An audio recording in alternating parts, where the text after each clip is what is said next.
Hello दोस्तों, स्वागत है मेरे YouTube channel GPM daily blogs में। तो आज बात करने जा रहे हैं फ़िश फार्मिंग के लिए।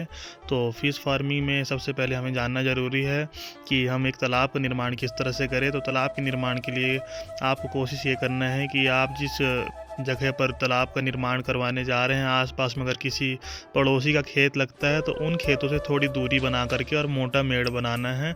और इसके निर्माण के लिए आपको जेसीबी या ट्रैक्टर की मदद से इसकी खुदाई होती है। तो लगभग इसकी गहराई आपको 4 से 5 फीट लगभग रखना ही रखना है। उससे कम में क्या होता है कि जो मछलियों का जो डेंसिटी होती है, जो मछली आपने ज़्यादा डाल दिया, गहराई कम है, तो मछलियाँ क्या होगी, शुरुआत में जब छोटी रहेंगी तब दिक्कत नहीं होगी, लेकिन बाद में क्या होगा, आपस में एक दूसरे से मतलब कि वो जैसे पानी में ऑक्सीजन की कमी होने की वजह से मछलियों में रोग बढ़ना और ऑक्सीजन की कमी की वजह से कई सारी मछलियाँ ऊपर आकर के मरने लगती है। इसलिए आपको कोशिश ये करना है कि तालाब को थोड़ा करीब 4 से 5 फीट गहरा हो और पानी उसमें भरपूर मात्रा में भरी होनी चाहिए। तब जा कर के उसमें पानी में जो उसकी डेंसिटी बरकरार रहेगी मछलियाँ डालने के बाद में आपकी।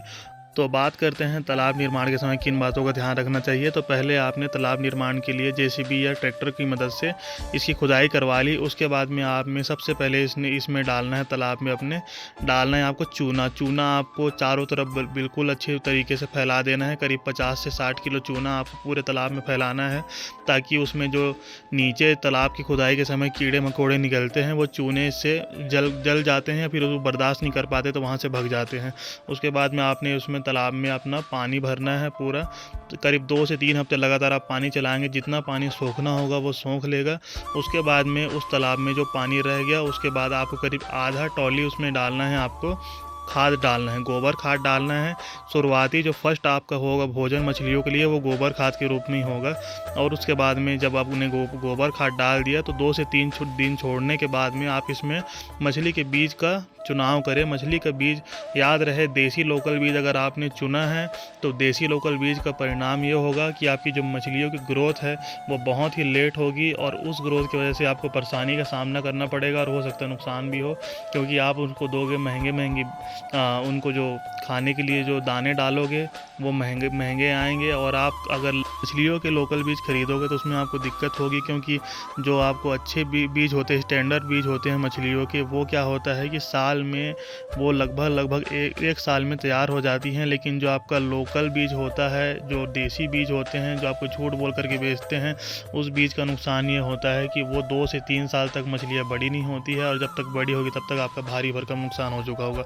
इसलिए मैं आपको बताना चाहूँगा कि बीज का चुनाव सबसे जरूरी है। अच्छे बीज का चुनाव करना है। उसके बाद कोई बात नहीं, हमारा नेचुरली एक तरह से एक पेड़ गिरा हुआ है तो हमारे काम आ रहा है बांस का, और ताकि इसमें कोई भी बिल्कुल जाल मारे या कांटा खेले, जो बंसी या कई लोग कांटा बोलते हैं उसे, तो वो ना हो। लंबाई में है और ये एक बांस हमारे पास एक्स्ट्रा था तो हमने इसको बीच में जो बीच का हिस्सा है, ताकि इसको हम 2 खंडों में बांट दें, तो हमने क्या किया, इस वाले बांस को हम कोशिश कर रहे हैं इसमें से निकाल करके आपको और बीच में सेट करने के लिए। तो एक किनारे को मैंने पकड़ रखा है, एक किनारे को सुमित पकड़ करके अभी आपको दिखाऊंगा। ये देखिए सुमित खींच रही हैं। और सबसे अच्छा महीना आपका मछली का बीज डालने के लिए आपका जून के बाद का महीना होता है, क्योंकि जून तक गर्मी होती है तो गर्मियाँ मछली बर्दाश्त नहीं कर पाती, और उसके वजह से क्या होती है, ज़्यादातर मछलियाँ मरने लगती है और किसान सोचता है कि ऐसे कैसे होने लगे कि मेरी मछलियाँ मरने लगी। तो आपको सबसे बढ़िया है जब बरसात का शुरुआत हो उस टाइम पर आप मछलियाँ डालें। मछलियों के बीज डालने के बाद में आपको टाइम से टाइम मछलियों को सुबह और शाम को ज़रूर इनको जो भी आपको बीज प्रोवाइड आपके हिसाब से हो सकता है वो कराएं।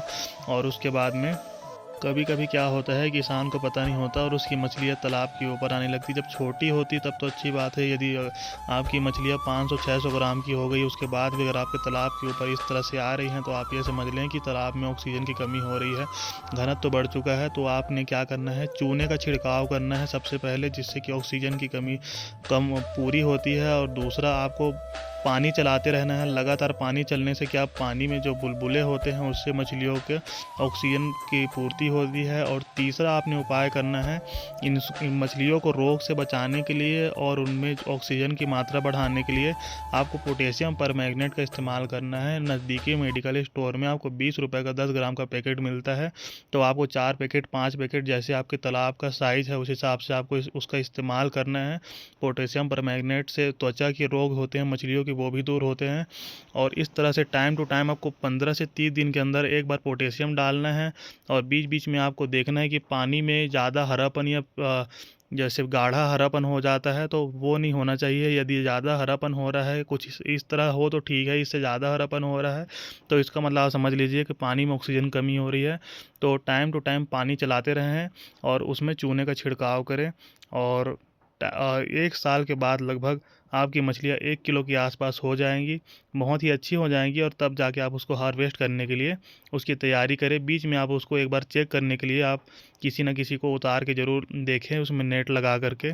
यदि आपको लगता है कि हाँ अब मैं मछली निकाल सकता हूँ, तो आप फिर जो खरीदने वाले लोग होते हैं उनसे कॉन्टेक्ट करें और अपनी मछली अच्छे दाम पर सेल कर सकते हैं। तो आज का वीडियो आप सबको कैसा लगा मुझे वीडियो में कमेंट में ज़रूर बताएं, और मिलते हैं नेक्स्ट वीडियो में। तब तक के लिए आप सबका धन्यवाद, शुक्रिया, नमस्ते।